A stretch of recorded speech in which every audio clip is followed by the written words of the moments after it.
하나님의 명령을 따라 언약궤를 맨 제사장들이 요단 강물에 발을 디디자 강둑에 넘실대며 흐르던 강물은 갑자기 그 흐름이 끊겼습니다.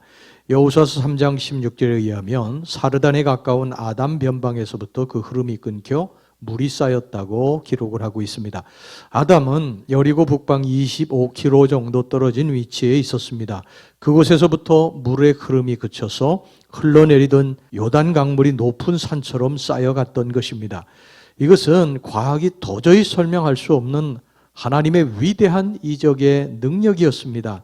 하나님의 능력의 손길이 요단 강물의 흐름을 잠시 막고 있었던 것입니다.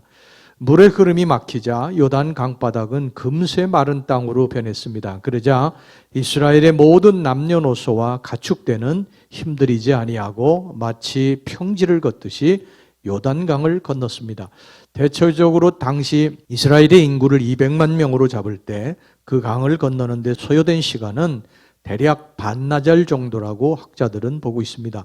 그 반나절 동안 요단강이 마르고 제사장들은 이스라엘 백성들이 무사히 요단강을 건너기까지 처음 발이 닿은 요단강변에 그대로 우뚝 서 있어야 했습니다. 결국 이스라엘은 하나님의 능력의 보호하에 요단강을 무사히 건널 수 있었습니다.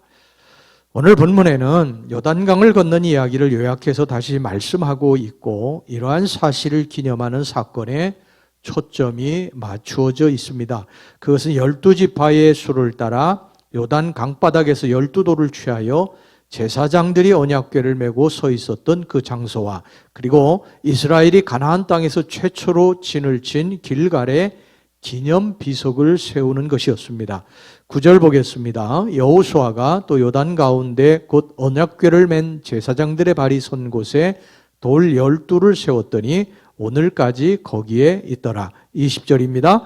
여호수아가 요단에서 가져온 그 12돌을 길갈에 세우고 그럼 왜 하나님은 돌로 기념비를 세우게 하셨을까요? 첫째, 모든 세대로 하나님의 구원의 능력을 찬양토록 하기 위해서입니다. 후손들에게 이런 메시지를 던져주는 것입니다. 보아라, 너희 조상들이 요단을 건널 때 어떻게 건넜는지 보아라. 나 여호와가 이 요단을 갈라 건넜느니라. 6절 7절 말씀입니다. 이것이 너희 중에 표징이 되리라. 후일에 너희의 자손들이 물어 이르되 이 돌들은 무슨 뜻이냐 하거든 그들에게 이르기를 요단물이 여호와의 언약궤 앞에서 끊어졌나니 곧 언약궤가 요단을 건널 때에 요단물이 끊어졌으므로 이 돌들이 이스라엘 자손에게 영원히 기념이 되리라 하라 하니라. 그렇습니다. 하나님은 그 당시 한 세대에게만 나타나셔서 역사하신 것이 아니라 영원토록 동일하게 역사하시는 분이십니다. 영적으로 홍해나 요단강은 무엇을 의미합니까? 하나님의 백성들을 가로막는 장애물을 가리키는 것입니다. 우리 하나님 믿는 백성들에게 홍해나 요단강처럼 장애물들이 나타나 앞을 가로막을 때가 있습니다. 그러나 하나님을 믿고 의지하는 백성에게는 홍해나 요단강이 갈라져 그 길을 평지처럼 걷듯이 인생의 장애물들이 갈라져서 그것을 승리의 노래를 부르며 걷게 될 줄로 믿습니다. 하나님께서 기념비를 세워 영원토록 보존하라고 하시는 것은 너희들 세대뿐 아니라 그 후 세대에도 영원토록 내가 함께할 것이라는 표시를 하라는 말씀입니다. 그렇습니다. 하나님은 우리 인생의 장애물을 제거하시는 분이십니다. 장애물들을 제거하시고 평지를 주시는 분이십니다. 길을 내시는 분이십니다. 지금 우리의 삶이 그것을 증명하지 않습니까? 우리의 지난 날을 돌아보면 얼마나 죽을 고비가 많았습니까? 얼마나 실패로 고통을 당했습니까? 얼마나 병으로 고생을 했어요. 그럼에도 하나님이 우리 인생에 길을 내셨습니다. 피할 길을 내주셨어요. 살 길을 열어주셨습니다. 그 하나님을 우리는 찬양해야 할 줄로 믿습니다. 하나님이 그것을 기념하라고 하십니다. 당시에는 돌을 세워 기념했지만 지금은 우리 마음속에 기념비를 세워야 합니다. 나를 도우시는 하나님을 날마다 찬양하는 돌을 세워서 잊지 말고 감사해야 합니다. 그 다음에 두 번째, 우리 자녀들에게 이것을 보여줌으로써 신앙의 징표를 삼으라고 했습니다. 우리 자녀들에게 이것을 부지런히 가르쳐야 합니다. 하나님이 우리 인생에 어떤 분이신가를 가르쳐야 합니다. 하나님과 동행할 때 어떤 역사가 일어나는지를 가르쳐야 됩니다. 하나님 떠나면 인생이 어떻게 되는지를 가르쳐야 합니다. 많은 부모들이 자녀들의 신앙생활보다는요, 돈이나 학교생활 이런 것에 더 관심이 많습니다. 학교 하루 빠지면 뭐 난리가 나지요. 근데 교회 하루 빠지면 그렇게 너그러울 수가 없습니다. 자녀들이 배울 것이 없습니다. 신앙에는 칼과 같아야 됩니다. 잘못하면 무섭게 회초리를 들어야 합니다. 책망해야 합니다. 자녀들에게 하나님과 일생 동안 동행해야 함을 마음속에 돌로 새겨주시기를 바랍니다. 너는 하나님 없이 살 수 없다. 이 사실을 마음속에, 자녀들의 마음속에 새겨주어야 합니다. 하나님 잘 믿고 순종해야 함을 그 마음속에 심어줘야 돼요. 가르쳐줘야 됩니다. 20절에서 22절 말씀 보세요.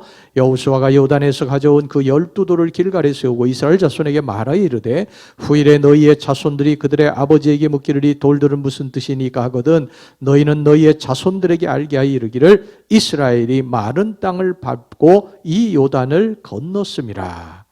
얘들아, 난 하나님 은혜로 살았다. 너희들도 하나님의 은혜로 살 것이다. 하나님 한 분만 의지하고 세상을 살아야 한다. 이것을 잊어서는 안 된다. 이 말을 늘 자녀들의 마음속에 새겨놓고 살아가시는 부모들이 되시기를 간절히 바랍니다.